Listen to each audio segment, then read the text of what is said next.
So back in the late 1930s, maybe it was the early 1940s, Hitler and his friends, Goebbels and all this stuff, they're meeting in bars and whatnot, and they had this group of young men, late teens, early 20s, and they were under the control over, I can't remember the guy's name, but I think he was a previous general from World War I.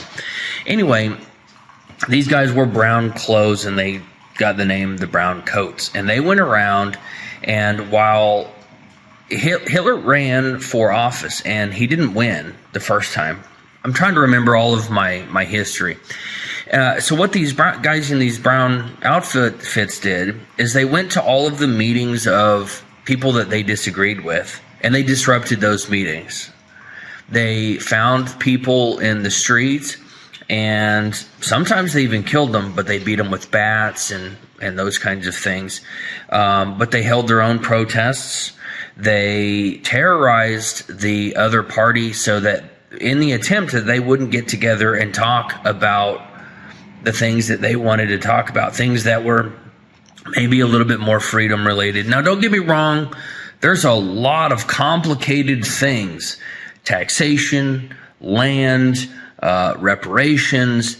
There was a lot of complicated things that went into the end result that led into World War II. So I'm not trying to oversimplify things. But if you just heard the description that there were people that were harassing the other people, that were damaging businesses of those other people, that were shutting down meetings of those other people, physical violence against those other people, and sometimes killing those other people, who does that sound like today? I'm not going to tell you the answer. I'd like for you to come up with the answer on your own. Who has killed their political opposition? Who has burnt government buildings, private businesses?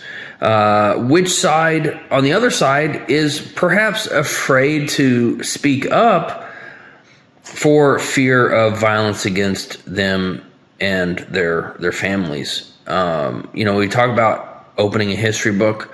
Well, you don't even have to open a book. You don't have to read anything. If you got Amazon Prime or Netflix, there's a lot of really interesting documentaries out there. Some, generally, they're pretty neutral. But if you don't want to read something, just turn on your TV and find a documentary about history, and you might be surprised at what you learn.